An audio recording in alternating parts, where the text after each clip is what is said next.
का शेप में, साइज में और आ गया 1 लीटर तेल, पहुंचो। नहीं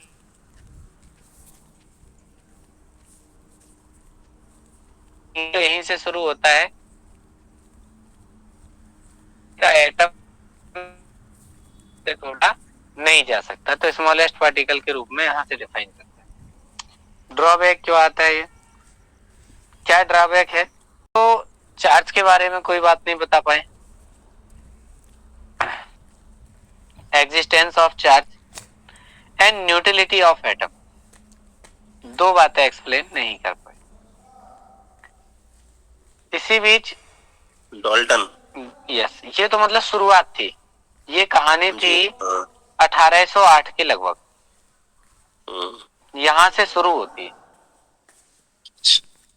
ये तो इंग्लिश साइंटिस्ट की बात है ना, पदार्थ छोटे कणों से मिलकर बना होता है, उसे परमाणु कहते हैं। लेकिन इससे पहले अगर आप किताब पढ़ेंगे, हाँ, तो महर्षि कणाद ने दिया 500 ईसा पूर्व जी। तो वो ईसा मसीह के 500 वर्ष पहले ही कहते कि ये छोटे कणों से मिलकर बना होता है ना। तो पदार्थ बोला था, अब इन्होंने क्या कहा, कण कहा, उस कण का नाम एटमों से उठा के एटम बना दिया। ये कब बताई इन्होंने? 1808 में। महर्षि कणाद ने कब बताई थी? 500 ईसा पूर्व। अब जब ये एटम के चार्ज के बारे में नहीं बता पाए, एटम की न्यूट्रलिटी के बारे में नहीं बता पाए, तो यहाँ एक एक्सपेरिमेंट होता है, उस एक्सपेरिमेंट को हम लोग कहते हैं cathode rays experiment. Cathode rays experiment ये हुआ 1898 में, विलियम क्रुक्स ने किया। जब विलियम क्रुक्स ने कांच की ट्यूब में लगा के उसको वैक्यूम बना के एनोड और कैथोड लगा के जब उसमें जैसे ही इलेक्ट्रिसिटी पास की, तो उसमें नेगेटिव की तरफ से कुछ पार्टिकल्स थे जो कैथोड की ओर भागने लगे। इसमें जो था उसने रखा था ट्यूब के अंदर हाई प्रेशर, वो उच्च ताप था ना, हाई प्रेशर। हाँ, हाई प्रेशर रखेंगे जी। और करंट भी ज्यादा ही रखेंगे, जिससे कि मतलब डिस्चार्ज हो पाए, गैस आयनाइज हो जाए ऐसे। तो जो एक्सपेरिमेंट है बेसिकली वो तो विलियम क्रुक्स ने किया था। उस एक्सपेरिमेंट पे ऑब्जर्वेशंस जो किए हैं वो जे थॉमसन ने किए, इसलिए इलेक्ट्रॉन की खोज जो है वो जे थॉमसन के नाम जाती है। तो पूरी कहानी ये है कि electron is discovered in cathode rays experiment, discovered by J Thomson और नेम गिवन बाय स्टोनी। तो ये तीन बातें हुई कि इलेक्ट्रॉन डिस्कवर हुआ कैथोड रेज एक्सपेरिमेंट में, and cathode rays experiment done by William crooks, and electron discovered by J Thomson and electron named by stony. Next thing क्या आती है कि जो इलेक्ट्रॉन पे चार्ज है वो -1 यूनिट का होता है। -1 यूनिट चार्ज के अलावा अगर कूलाम्ब में चार्ज की बात करें तो इलेक्ट्रॉन पे चार्ज माइनस का 1.6 इंटू 10⁻⁻19 होता है। और ये इलेक्ट्रॉन पे चार्ज -1.6 10⁻⁻19 कूलाम्ब, ये किसने डिसाइड किया? मुलीकर ने। किस एक्सपेरिमेंट में हुआ था? ऑयल ड्रॉप एक्सपेरिमेंट में। इलेक्ट्रॉन पर charge, yes, oil drop experiment, yes experiment जी सर, एक्सपेरिमेंट। और ये ऑयल ड्रॉप एक्सपेरिमेंट मुलीकर ने किया था। अब लास्ट बात आती है कि इलेक्ट्रॉन का मास कितना। तो इलेक्ट्रॉन का मास है प्रोटॉन के मास के 1840, मतलब अगर प्रोटॉन का मास 1 है तो इलेक्ट्रॉन का मास उसका 1/1840 है। ऐसे अगर केजी में बात करें तो 9.1 इंटू 10⁻31 केजी या 9.1 into 10⁻28 gram.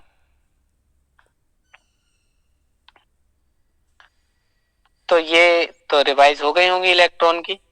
Electron discovered in cathode rays experiment done by William crooks, electron discovered by J Thomson and name given by stony.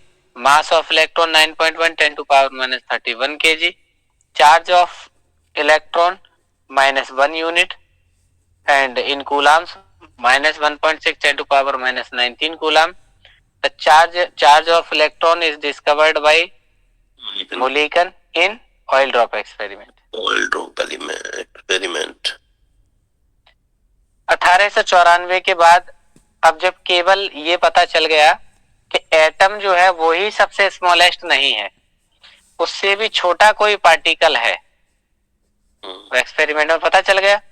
तो अब कहीं ना कहीं एक बात दिमाग में आई कि जब एटम अगर उससे भी छोटा पार्टिकल रखता है और छोटा पार्टिकल नेगेटिव चार्ज का है तो कहीं ना कहीं न्यूट्रलिटी डिस्टर्ब हो जाएगी, तो उसके अंदर पॉजिटिव चार्ज जरूर प्रेजेंट होगा, क्योंकि न्यूट्रल होती है कोई चीज तभी स्टेबल रहेगी। तो उस चीज के एक्सपेरिमेंट के लिए इलेक्ट्रॉन में आपने कैथोड रेज एक्सपेरिमेंट किया था, उसी तरीके से अगला एक्सपेरिमेंट कांच की ट्यूब में करते हैं, कैनाल रेज एक्सपेरिमेंट। ये पॉजिटिव रेज थी। Canal raise experiment done by Goldstein. इसीलिए आप देखते हैं कि प्रोटॉन के खोजकर्ता में कभी कभी नाम गोल्डस्टीन का भी देते हैं। यस, तो ये हो जाता है कि उत्तर प्रदेश सरकार अगर इसका जवाब पूछती है तो गोल्डस्टीन सही मानती है, और रेलवे वगैरह में या कहीं आता है तो केंद्र सरकार जो भारत सरकार है वो प्रोटॉन के खोजकर्ता रदरफोर्ड को मानती है। कॉन्ट्रडिक्शन दोनों में बिल्कुल कंट्रोवर्सी है। वैसे रदरफोर्ड ज्यादा मतलब तरीके से मानते हैं, ज्यादा जगह रदरफोर्ड लिखा हुआ मिलेगा। अगर सर दोनों मिल जाए तो फिर बस फिर यही है कि अगर इंडियन गवर्नमेंट का है अगर तो फिर रदरफोर्ड है, हमारा और सर दूसरा हाँ। और सही बात ये थी कि गोल्डस्टीन के शिष्य थे, वो रदरफोर्ड के शिष्य थे गोल्डस्टीन, इनके यहाँ लैब में काम करते थे। तो जब इन्होंने कैनालेज एक्सपेरिमेंट किया, सब सेटअप किया, पूरा बनाया कि ये पॉजिटिव से नेगेटिव की तरफ जा रही हैं, पर्दे पे ग्लो कर रही हैं, पार्टिकल टच कर रहे हैं, कहीं ना कहीं पॉजिटिव चार्ज के हैं, इनके अंदर मास भी है, ये सब चीजें जब पता करने के बाद रदरफोर्ड के पास गए, देखिए सर मैंने कुछ ये डिस्कवर किया, हमें कुछ ऐसा लग रहा है। तो इन्होंने इस चीज से इग्नोर कर दिया कि बोले ऐसा कुछ नहीं है। फिर वही एक्सपेरिमेंट इन्होंने खुद किया रदरफोर्ड ने। जब इन्हें ये चीजें सही लगी तो उन्होंने पेटेंट कराया, इसलिए ये चीज ऐसे डिस्ट्रीब्यूट है। जी सर। सही मायने में तो गोल्डस्टीन का काम था ये, और यही होता है जिसका काम है रियल में पेटेंट उसके नाम नहीं होता। आपने देखे होंगे कई जगह तकनीक किसी और की होती है, चुराता कोई और है। प्रोटॉन को 1904 में खोजा गया, एक्सपेरिमेंट हुआ है canal raise experiment, and canal raise experiment done by Goldstein and proton discovered by Rutherford. अगर मास की बात करें तो इलेक्ट्रॉन का तो मास अभी हम लोगों ने देखा था 1/18,000, तो वही इसी के रेस्पेक्ट में लिखा था। तो यहाँ 1 AMU 1 एटॉमिक मास यूनिट, और 1 एटॉमिक मास यूनिट जो है 1.67 इंटू 10 टू पावर -24 ग्राम के बराबर होती है, 1 AMU। बस इसी के रेस्पेक्ट में उसको रखा गया था कि अगर प्रोटॉन के मास की बात करें तो वो 1 AMU होती है, चार्ज की बात करें तो 1.6 इंटू 10 टू पावर -19 कूलम होता है। Charge 1.6 into 10 to power -19 coulomb. ये बस वैल्यू निगेटिव में थी, ये वैल्यू पॉजिटिव में है। चार्ज का जो मैग्नीट्यूड है वो केवल डिफरेंट है, वैल्यू सेम। अब क्या होता है कि ये जब 1898 के अंदर 1904 के अंदर जब इलेक्ट्रॉन प्रोटॉन दोनों खोजे गए, ये दोनों खोज लिए गए, तो सब कुछ ठीक चल रहा था, लेकिन एक जगह फिर डिस्टरबेंस आ गया। एक चीज का तो सॉल्यूशन मिल गया कि ये नेगेटिव था, ये पॉजिटिव था। अब एटम की न्यूट्रलिटी के बारे में तो पता चल गया, चार्ज के बारे में पता चल गया, दिक्कत आ रही थी एटॉमिक मास के अंदर। एटॉमिक मास जो ऑब्जर्व कर रहे थे, जो सोच रहे थे, वो कुछ उससे ज्यादा आ रहा था। और जो एटम का जो टोटल मास होता है वो किसी एटम के न्यूक्लियस में होता है, क्योंकि आप जानते हैं प्रोटॉन और न्यूट्रॉन के योग को कहते हैं एटॉमिक मास। तो इसका मतलब जो एटॉमिक मास बन रहा था और जो एक्सपेक्टेड था कि न्यूक्लियस के अंदर प्रोटॉन होते हैं और इलेक्ट्रॉन बाहर चक्कर लगाते हैं, इस बेस के आधार पर जो प्रोटॉन का मास होना चाहिए था वही एटम का मास होना चाहिए था, लेकिन ऐसा नहीं हुआ। क्योंकि आप जान रहे हैं कि प्रोटॉन के साथ साथ अंदर क्या प्रेजेंट थे, न्यूट्रॉन, जबकि इसकी अभी तक डिस्कवरी नहीं हुई है। तो इलेक्ट्रॉन और प्रोटॉन केवल इन दोनों की बात चल रही थी कि इलेक्ट्रॉन बाहर चक्कर लगाते हैं, प्रोटॉन यहाँ रहते हैं, तो जो मास है वो उसके सेंटर में होना चाहिए, जो कि प्रोटॉन के बराबर है नहीं। तो जो एटॉमिक मास है प्रोटॉन के नंबर से काफी ज्यादा आ रहा था। इसका मतलब क्या है कि जो एटॉमिक मास आ रहा है वो एक्यूरेट नहीं है, इसका मतलब उसके अंदर कोई दूसरा सब एटॉमिक पार्टिकल प्रेजेंट है, इसीलिए जो आना चाहिए उससे कम या ज्यादा आएगा। तो न्यूट्रॉन की डिस्कवरी देख रहे 1904 के बाद 1932 में आ रही है, 28 साल बाद। मतलब इस पे सोचा होगा, चल रहा होगा, यहां तक बात सही थी कि हाँ प्रोटॉन है, इलेक्ट्रॉन है, एक प्लस का है एक माइनस का है, न्यूट्रॉन। लेकिन मास में डिस्टरबेंस आ रहा था। तो जेम्स चैडविक ने एक्सपेरिमेंट ये किया जहां उन्होंने जो बेरिलियम का एक न्यूक्लियस था उस पे अल्फा पार्टिकल की बम्बार्डमेंट करा दी। तो बेरिलियम के न्यूक्लियस पे जब अल्फा पार्टिकल की बम्बार्डमेंट कराते हैं तो कार्बन का 12 बनता है और न्यूट्रॉन बाहर होता है, चार्ज हो जाता है तब 0। मास की बात करें 1.67 इंटू 10 टू पावर -24 ग्राम और वो 1 mu के बराबर हो जाता है न्यूट्रॉन का भी सर। यस सर न्यूट्रॉन के इसका मास मतलब में हाँ न्यूट्रॉन का दोनों मास के मास हो गए सेम। प्रोटॉन के मास से कुछ ज्यादा होता है, थोड़ा मामूली। हाँ थोड़ा सा वैसे तो यही मानते हैं, सर जैसे इसी ऑर्डर में होता लगाने है, के जैसे लिए आप दोनों ये लिख रहे हैं 1.67 पीछे का छोड़ दिया है नहीं ऑर्डर मैंने। में सर, ऑर्डर में सर तो इसका प्रोटॉन का ज्यादा हो, हाँ प्रोटॉन न्यूट्रॉन से। नहीं प्रोटॉन का ही न्यूट्रॉन का ज्यादा होता है? प्रोटॉन का सर, हाँ सर न्यूट्रॉन का। वही प्रोटॉन। एक मिनट हम क्लियर कर ले रहे क्योंकि एकदम 1.6 ही लिखा है दोनों का, हाँ सर लिखा तो है पर लेकिन हमें भी पता है कि डिफरेंस होता है। प्रोटॉन का ज्यादा होता है सर थोड़ा, जहां तक है। इसमें सर वही सर ए इन बाई दोनों की एम वैल्यू तो सेम। पूछता है। हम्म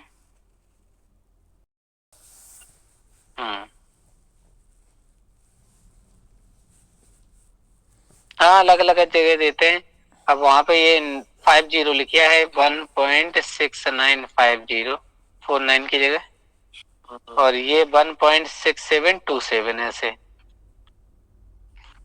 ये वाली वैल्यू। सर ये तो न्यूट्रॉन का ही थोड़ा सा ज्यादा है। मास नंबर सर और एटॉमिक वेट में क्या थोड़ा सा डिफरेंस है?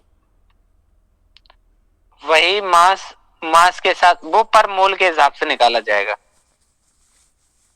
मतलब पर एटम, हाँ पर एटम की बात होती है कि एक एलिमेंट में वही एवोगाद्रो नंबर से डिवाइड करेंगे तब वैल्यू निकलेगी।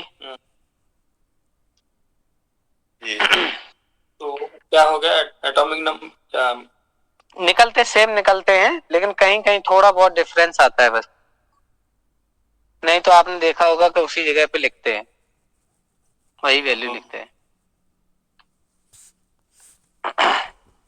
तो न्यूट्रॉन का इन दोनों में पहले न्यूट्रॉन का ज्यादा निकला जी फिर प्रोटॉन का फिर इलेक्ट्रॉन का, ये रहा।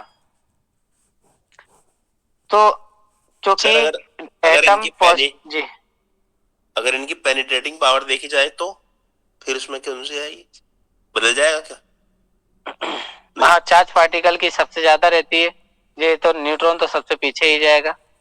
हाँ पेनिट्रेशन में फिर इलेक्ट्रॉन जाएगा पहले नहीं, न्यूक्लियस में होता है वही तो पहले पावर से वो करता है, अट्रैक्ट करता है। नहीं, अगर क्वेश्चन ये लगा कि इलेक्ट्रॉन प्रोटॉन न्यूट्रॉन में सबसे ज्यादा भेदन क्षमता किसकी है, तो न्यूट्रॉन तो जाएगा सबसे बाद में। भारी है, हाँ, और इलेक्ट्रॉन सबसे पहले जाएगा भेदने के लिए, तो उसकी ज्यादा हो जाएगी स्पीड, तो सर इलेक्ट्रॉन ज्यादा हो जाएगी ना। इलेक्ट्रॉन की ज्यादा होती है, फिर प्रोटॉन की, फिर न्यूट्रॉन की, ऐसे होता है स्पीड में तो। जी सर, जिसकी स्पीड ज्यादा है हाँ, उसकी भेदन क्षमता भी ज्यादा होती ये चीज नहीं हम कह सकते, ये जी सर। कंफर्म नहीं है, वो तो देख के ही देखना। ठीक है सर, एक बार चेक कर लेंगे। स्पीड का कंफर्म है। अभी इसका क्या हुआ कि सर एटम का एक E/m वैल्यू पूछा है कभी शायद एग्जाम, E/m। हाँ, ये भाई है, पूछिए सर। तीनों का तीनों की ऑर्डर ऑर्डर सर।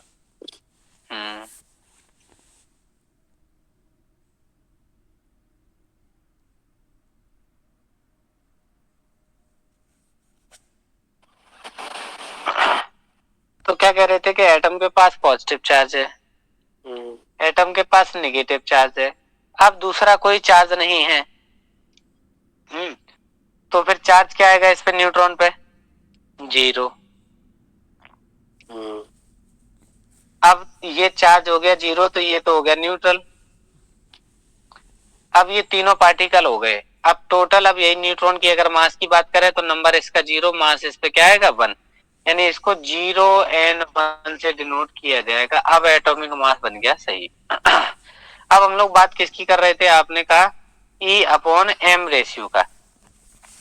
तो E/m, यस, तो अगर इसकी बात करेंगे मतलब चार्ज टू मास रेशियो, तो इनमें अगर चार्ज टू मास रेशियो की अगर बात करें तो न्यूट्रॉन सबसे लास्ट में जाएगा क्योंकि उस पर चार्ज है 0। मास ज्यादा होता है। और हाँ, तो इलेक्ट्रॉन और प्रोटॉन में, इलेक्ट्रॉन प्रोटॉन और फिर न्यूट्रॉन का ये रेशियो होता है हीमोग्लोबिन। ठीक है। मास है सबसे कम इलेक्ट्रॉन का, फिर प्रोटॉन का, फिर उसके बाद न्यूट्रॉन का, तो उसी फिर क्रम में लगाएंगे। मास तो न्यूट्रॉन को ज्यादा हो जाएगा ना सर।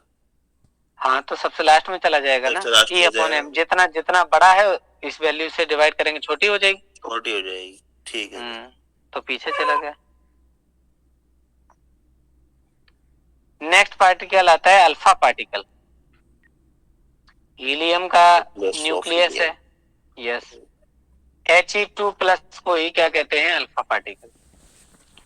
कहाँ मिलेगा, रेडियो एक्टिव डिके की जो प्रोसेस होती है उसमें। अगर ये न्यूक्लियस जो है अल्फा पार्टिकल अगर हीलियम का नाभिक है तो प्रोटॉन भी कितने होंगे, 2, और न्यूट्रॉन भी कितने होंगे, 2। यस, टोटल हो जाएगा 4। अगर मास की बात करें 4 हो गया तो 4 AMU हो जाएगा। 4 इंटू 1 AMU की वैल्यू कितनी, 1.67 10⁻24 ग्राम। चार्ज की बात करें तो 2 इंटू 1.6 इंटू 10⁻19 कूलम क्या हो जाएगा, पॉजिटिव। अल्फा पार्टिकल पे सर 2 ना होता उसमें। ठीक है, 3.26 नहीं 32, 3.2 हो जाएगा। ठीक है, 3.2 हो जाएगा, उसी का डबल कर दीजिए। हम्म। तो सब एटॉमिक पार्टिकल जब इलेक्ट्रॉन प्रोटॉन न्यूट्रॉन तीनों की रिसर्च हो गई तो बात फिर ये कंफर्म हो गई कि किसी एक एटम के अंदर इलेक्ट्रॉन भी होता है, न्यूट्रॉन भी होता है और प्रोटॉन भी होता है, यानी पॉजिटिव नेगेटिव दोनों पार्टिकल होते हैं। एक न्यूट्रल पार्टिकल भी प्रेजेंट होता है जो कि इसके सेंटर में होता है। अब बात आती है थॉमसन्स एटॉमिक मॉडल।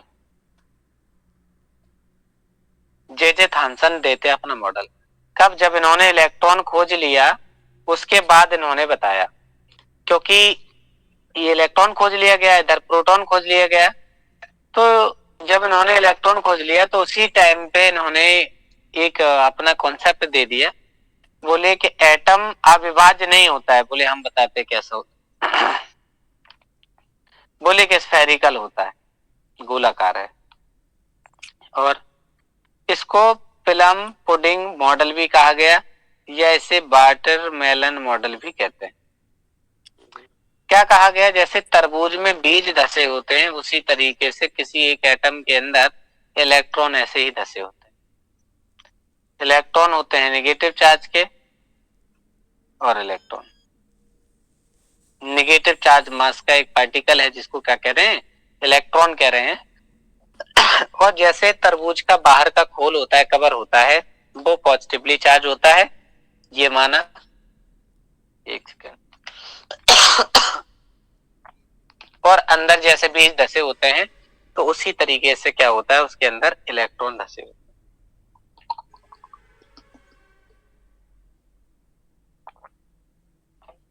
ऐसा माना इन्होंने, लेकिन बात फिर वही आ गई, could not explain the stability of atom, क्योंकि उस टाइम पे केवल इलेक्ट्रॉन ही खोजा गया था। इन्होंने अपनी थ्योरी दे दी, तो अब इन्होंने कहा कि बाहर का स्फीयर जो है वो पॉजिटिव का होता है और इलेक्ट्रॉन अंदर नेगेटिव के होते हैं। लेकिन ये मॉडल चल नहीं पाया, क्योंकि इसके बाद सब एटॉमिक पार्टिकल प्रोटॉन की खोज हो गई, और इसमें ये ड्रॉबैक था कि ये स्टेबिलिटी को एक्सप्लेन नहीं कर पा रहा था। बोले नेगेटिव नेगेटिव है तो पॉजिटिव कहाँ है, पॉजिटिव इनने का बाहर है, तो कैसे ये पार्टिकल्स ये पॉजिटिव बाहर है और नेगेटिव पूरे अंदर हैं, तो कैसे स्टेबल रहते होते हैं, इसका कोई एक्सप्लेनेशन इनके पास नहीं था। तो इधर क्या हुआ, आपने देखा कि प्रोटॉन की खोज हुई रदरफोर्ड ने की। तो रदरफोर्ड ने एक एक्सपेरिमेंट किया, जिस एक्सपेरिमेंट को क्या कहते हैं, अल्फा प्रकीर्णन, yes, alpha particle scattering experiment. इस स्कैटरिंग एक्सपेरिमेंट में इन्होंने क्या किया कि एक अपने पास बॉक्स रखा। ये कैसा बॉक्स है कि इसके अंदर अगर रेडियो एक्टिव अगर सब्सटेंस रख दिया जाए तो बाहर रेडियो एक्टिव विकिरण नहीं निकलेगा। ऐसे सोर्स को कहते हैं हम लोग सूडेन सोर्स। वुडेन लिख दिया था, सॉरी वुडेन है, WWDN। तो ये एक ऐसा आपके पास डिब्बा है जिसके अंदर अगर आप कोई रेडियो एक्टिव सब्सटेंस रखते हैं तो किरणें बाहर नहीं निकलेंगी। तो क्या हुआ, इस पार्टिकल इसके अंदर भरा हुआ है रेडियो एक्टिव पदार्थ, उससे क्या है, आप जानते हैं कोई भी रेडियो एक्टिव सब्सटेंस होता है तो अल्फा बीटा गामा रेज निकलते। तो रेडियो एक्टिव सब्सटेंस जो यहाँ पे रखा है रेडियम, वो अल्फा पार्टिकल का सोर्स है, मतलब इससे अल्फा पार्टिकल बाहर निकल रहे हैं, जो इससे जगह कर दी इस क्षेत्र से अल्फा पार्टिकल निकल। ये जो बॉक्स था ये लेड का था? नहीं लेड का नहीं है, वैसे बना सकते हैं इसको, लेकिन साइंटिस्ट वुडेन थे, उन्होंने ये रखा, उन्हीं के नाम पर रखा। मतलब ऐसा नहीं है कि पर्टिकुलर किसी चीज का हो, मतलब कोई मेटल हो या कुछ? नहीं, लेड का आपने जो बताया, लेड का इसलिए रख सकते हैं उस जगह पे, कोई भी रेडियो एक्टिव पदार्थ विघटित होकर अंतिम रूप से लेड में ही आता है। ये बात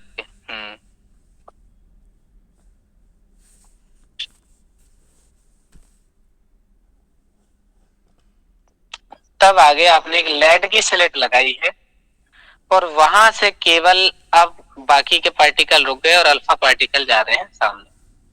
इन्होंने एक्सपेरिमेंट में क्या किया, एक गोल्ड की फॉइल ली, जैसे हम लोग खाना को पैक करने के लिए एल्यूमिनियम की फॉइल होती है, वैसे उन्होंने फॉइल लगा दी, और इन्होंने क्या किया, अल्फा पार्टिकल को पास करा दिया, और पीछे लगा दी एक स्क्रीन, और जिस स्क्रीन पर लेपन था जिंक का, जिंक की कोटिंग थी, फ्लोरोसेंट वो आपकी वो थी स्क्रीन लगी हुई।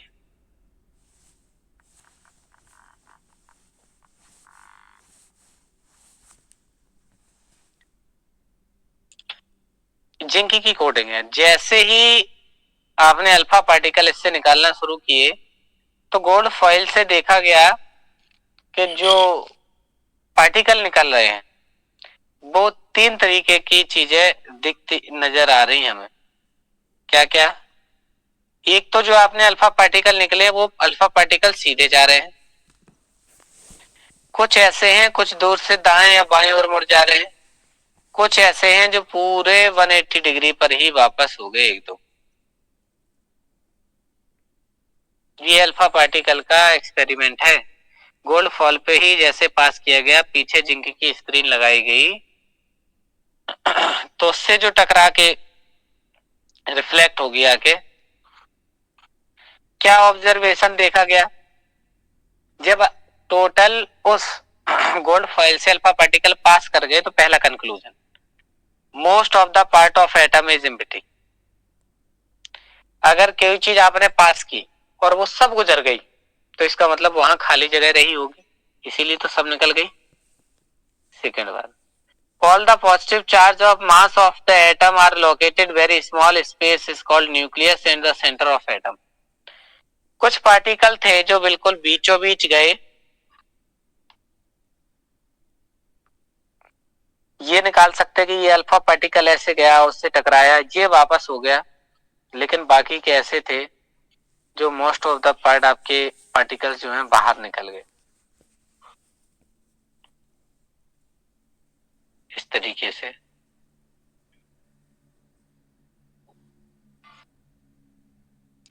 तो इसका मतलब एक पहला कंक्लूजन ये निकला कि most part of atom is empty. Next, all the positive charge and the mass of the atom are located in very small space are called nucleus of center of the atom। जो ठीक centre में particles हैं, positive particles आपने निकाले हैं, वो टकरा के वापस लौट गए, इसका मतलब सेंटर में पॉजिटिव चार्ज प्रेजेंट है। दो कंक्लूजन निकल गए कि एटम का most of the part empty है, दूसरा एटम के सेंटर में कोई एक ऐसी छोटी जगह है जहां पॉजिटिव है, क्योंकि पॉजिटिव से पॉजिटिव टकरा के वापस आ गए। और क्या कंक्लूजन निकला कि जो एटम की रेडियस है वो 10 टू पावर माइनस के 10 मीटर के व्यास की होती है और न्यूक्लियस के 10 टू पावर माइनस 15 मीटर की, माने 1,00,000 गुने का अंतर होता है। और एटम की जो रेडियस है वो न्यूक्लियस का रेडियस इनटू 1,00,000 का अंतर है, 10 टू पावर 5।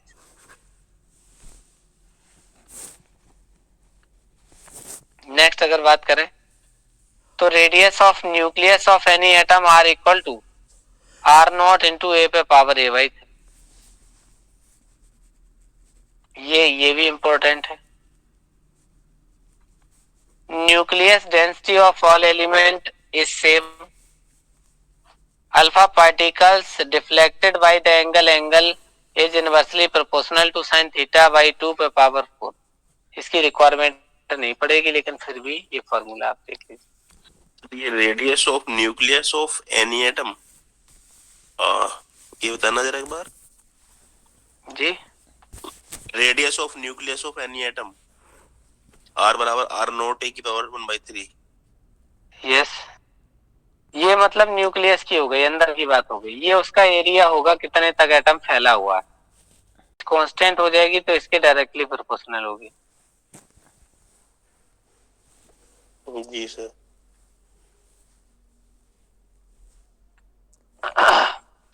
अब आपने एक मिनट, आप रिकॉर्डिंग पुश कर लीजिए सर जी।